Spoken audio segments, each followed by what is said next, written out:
ধরনের ঘটনা তো এমনিতে আসলে হয় না, এটা প্ল্যান করেই করতে হয়। কি সিসি ক্যামেরার আশেপাশে এখানে হয়তো বা নাই, কিন্তু আরেকটু দূরে গেলে হয়তো পাবো। কারা এই ঘটনা ঘটাইলো তাদেরকে আইনের আওতায় নিয়ে আসা, এই দুটা কাজ আমরা এখন করতেছি। হাজারীবাগের যে নাইম আহমেদ টিটুন নামে একজন ব্যক্তি আছেন, ওনার হওয়ার সম্ভাবনা মানে বেশ কয়েকটা জায়গায় সূত্র থেকে আমাকে কনফার্ম করছে। তারপরে যেহেতু আমরা অধিকতর কনফার্ম করার জন্য আমরা সিআইডি এবং পিবিআই টিম আমরা ডেকেছি। ওনারা যদি ওই যে ফিঙ্গারপ্রিন্ট দেখলে আমরা কিন্তু সব কনফার্ম করতে পারবো। এটা হয়তো 2-1 মিনিটের মধ্যে আমরা হয়ে যাবে।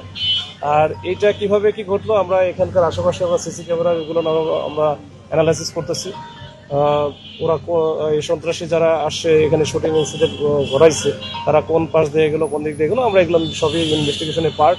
আমরা এটা দেখে আমরা দ্রুততর সময়ে আমরা এই যারা ক্রিমিনাল আছে তাদেরকে আমরা আইডেন্টিফাই করে আইনের আওতায় নিয়ে আসার আমরা চেষ্টা করছি। আমি যতটুকু ওনার সম্পর্কে জেনেছি যে ওই সময় যে পুরস্কার ঘোষিত যে শিশু সন্ত্রাসী ছিল তাদের মধ্যে একজন, যদি সেই হয়ে থাকে।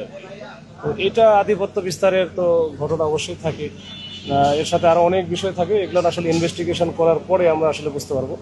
এখন আমরা চেষ্টা করতেছি যে এটাকে কনফার্ম করা এবং দ্বিতীয়ত কারা এই ঘটনা ঘটাইলো তাদেরকে আইনের আওতায় নিয়ে আসা, এই দুটা কাজ আমরা এখন করতেছি। এই ধরনের ঘটনা তো এমনিতে আসলে হয় না, এটা প্ল্যান করেই করতে হয়। তো আমরা দেখি সিসি ক্যামেরার আশেপাশে এখানে হয়তো বা নাই, কিন্তু আরেকটু দূরে গেলে হয়তো পাবো। তো সবকিছু মিলে এটা আসলে ইনভেস্টিগেশন শেষ করার পরে আমরা হয়তো বুঝতে পারবো। থরলি যখন ইনভেস্টিগেশন করবো তখন বুঝতে পারবো। ইউরোপ, এশিয়া, আমেরিকা যেখানে যাই, বিশ্বের 145টি দেশে আজ ফ্রুটো পাই।